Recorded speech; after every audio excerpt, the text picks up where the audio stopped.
Hey everyone, it's Meg. Welcome back to another reaction episode to Cyberpunk Edgerunners. I can't believe we're on episode 7. We're almost there. We're almost done.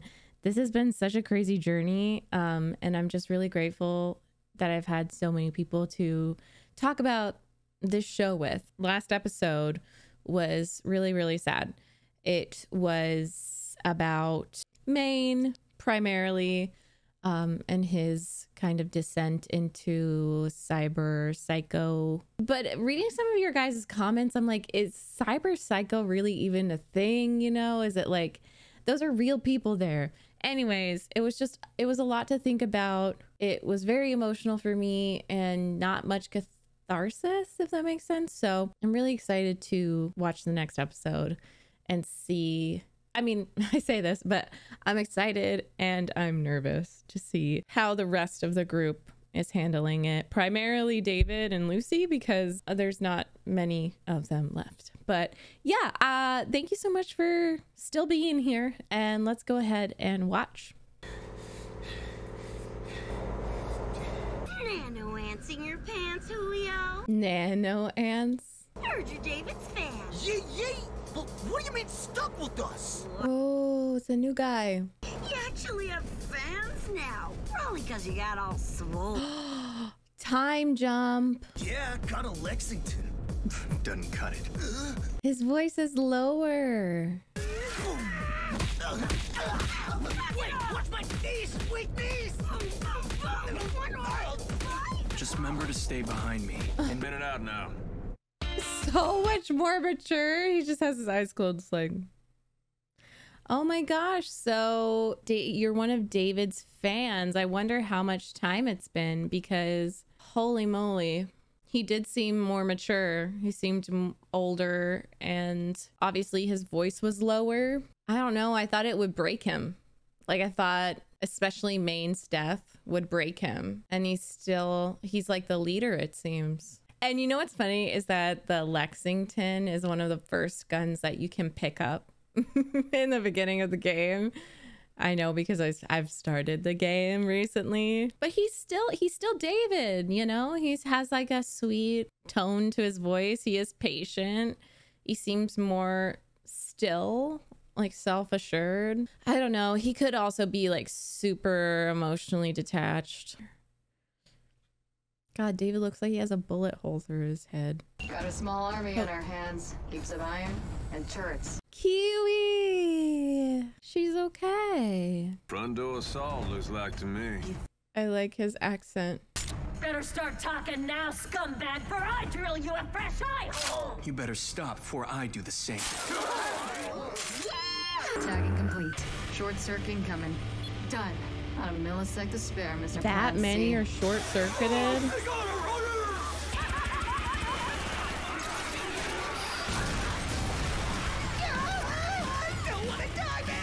now here comes the big guns!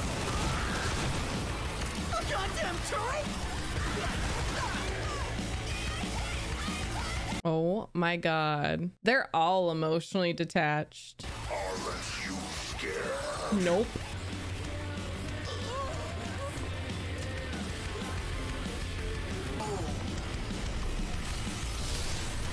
Oh my god, nice. I know how to fly just fine. Damn, David. Those your fancy new leg implants? Looking damn good. So he's chroming up a lot. Back room! On it! Wait, Julio. Watch out for...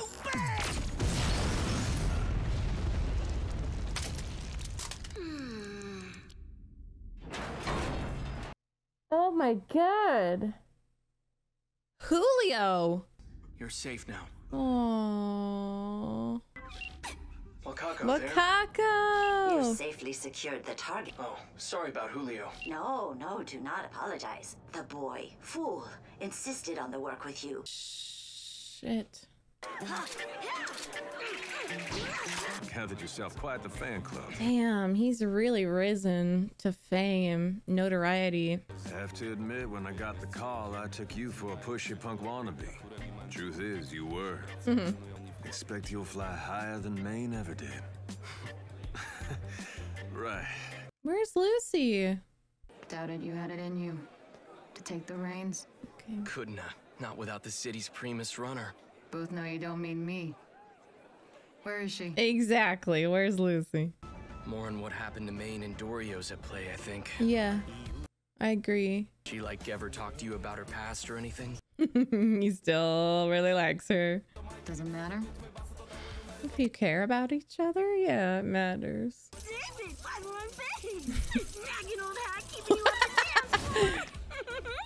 She's insane. I love Some her. edge runners die more ashamed than they started with. Considered shaking up your approach? Yeah, how you figure? Got any fresh muscle reinforcers? Kiroshi's new model, I maybe? don't want you to go Excuse me, overboard. didn't know I had a comb jack on my table. Yeah. I'm doing just fine, Doc. Better than fine, actually. It's like, feel better in metal than in my own skin. Well, your affinity for cyberware is fucking nuts. I'll grant you that. Must just be special, I guess. Ha! Makes you Adam Smasher 2.0, Joe. Oh my gosh. Oh, he doesn't know who Adam Smasher is. What kind of legend? The kind that fills graveyards on Arasaka's orders. Saw you swing by once to talk to me. That guy who yelled at him, yeah. Indeed. Well, it's a pleasure. I got a bad feeling about this. His flaw was in personal attachment. Familiarity muddies the mind. I hear you're also a team builder. Keep biz and private separate, if that's what you mean.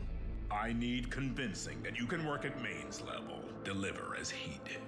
No. But why do you want to, David? I mean, I get why he wants to live up to Maine's A job for Militech. legacy. Oh, Arasaka's bitter rival. A new netrunner on the crew cracked it, and without Kiwi's oh help. no. True. However, I hear she's gone dark. Yeah, been taking a break since that gig.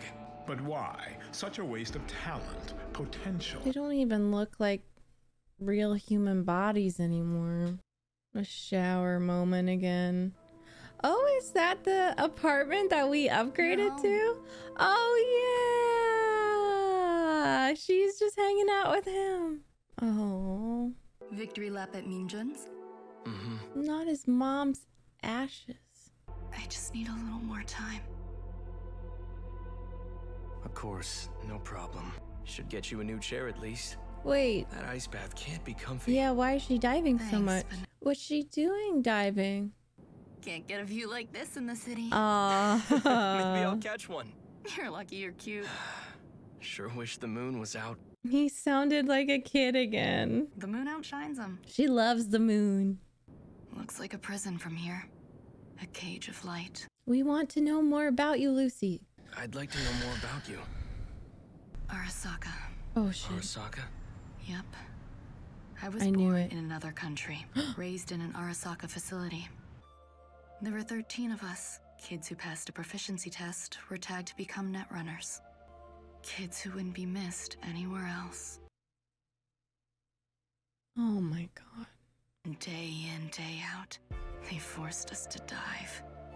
Old nets where they sent us. All of us kids, we were soldiers sent into a nest of daemons and feral AIs. Oh my god. Only an advanced runner can interface using their whole mind. A deep dive. But they're kids. We were picked off one by one. More empty chairs after each dive. And my hope each dive would be my last. So we realized, if we're goners, why not die chasing our own dream? Oh, little baby. Heard shots, my friends' screams, but I never looked back.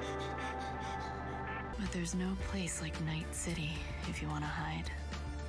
And even now, still feel like they're chasing you? Not really, I guess. Your hand, It's nothing. It'll be fine in a sec. still chasing someone else's dream. No. It's not like I don't understand. Can't be afraid for myself anymore. All I fear now is someday you'll...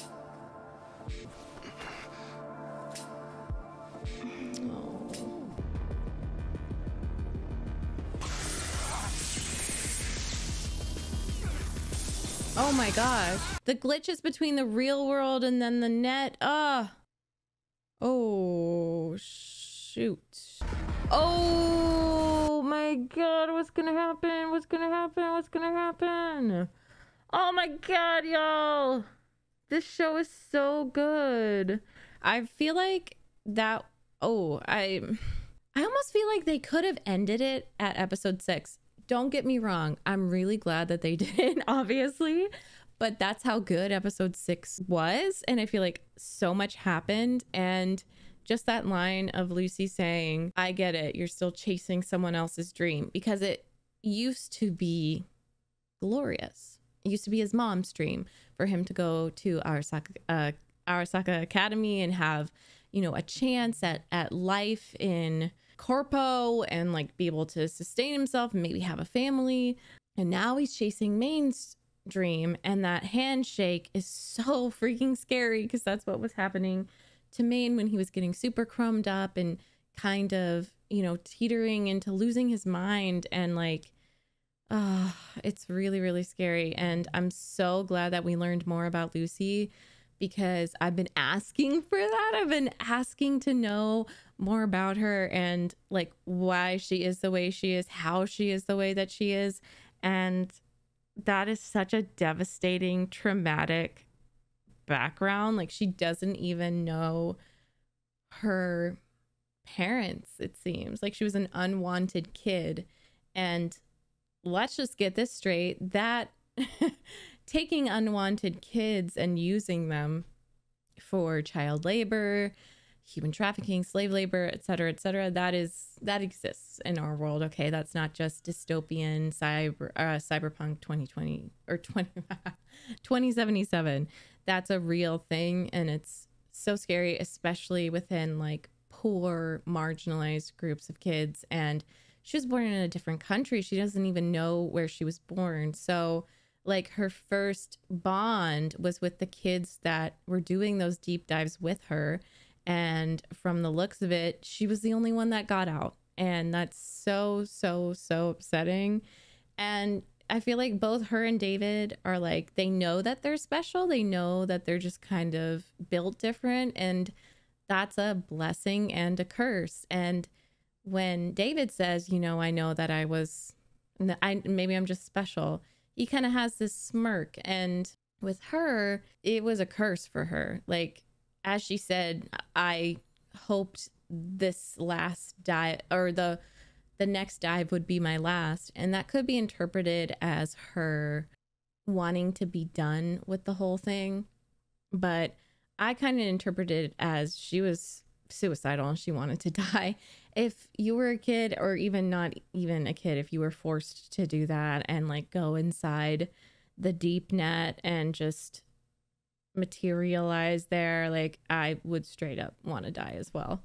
Being picked out and just like trained because she's naturally more talented and she's capable and special, it brings some pretty traumatic, negative, heavy stuff with that too.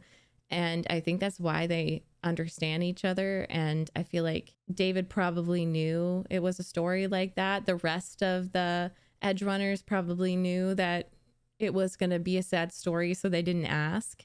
And it's just, it's sad because like, this is the first person that she trusts, and they love each other. They clearly love each other through all these different chromes, through, you know, different ages and stuff like that. I don't know. I'm scared. That's what I am. I'm scared because she keeps saying like, I don't want you to go. I don't want you to die on me.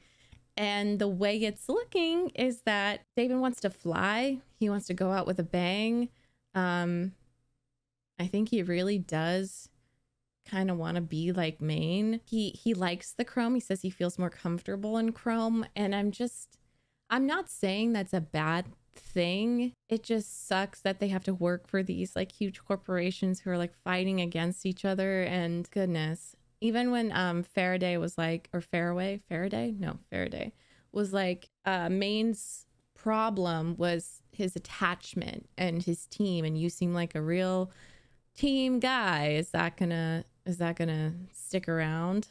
And he's just like, I don't mix business with personal life. But guess what? He does, because those are his only family. Those are his chosen family at this point.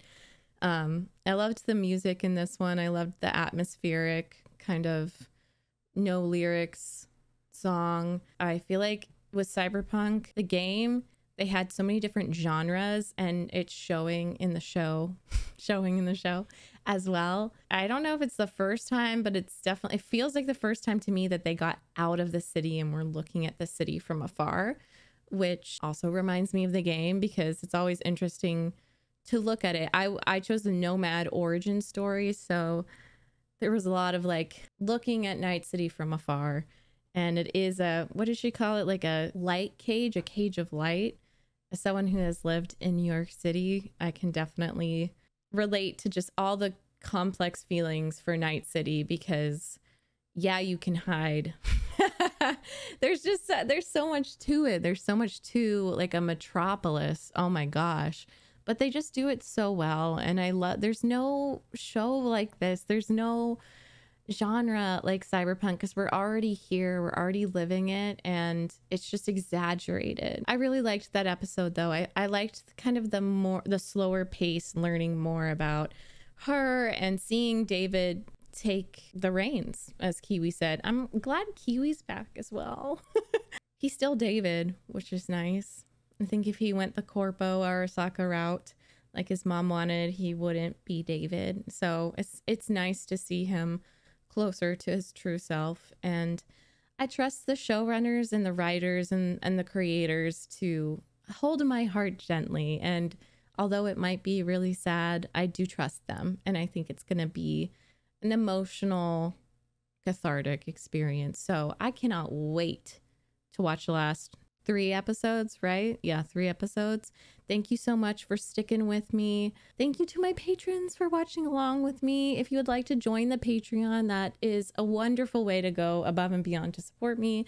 But you can watch the full unedited episode alongside me, so you don't miss any reactions or anything like that. And then you can check out my gaming channel, my original Cyberpunk playthrough. I'll probably do another one soon. And like, comment, let me know your thoughts. Y'all are so insightful and have the best thoughts, so share them with me. But yeah, I love you so much. Take care of yourselves, drink water, get some rest. Bye.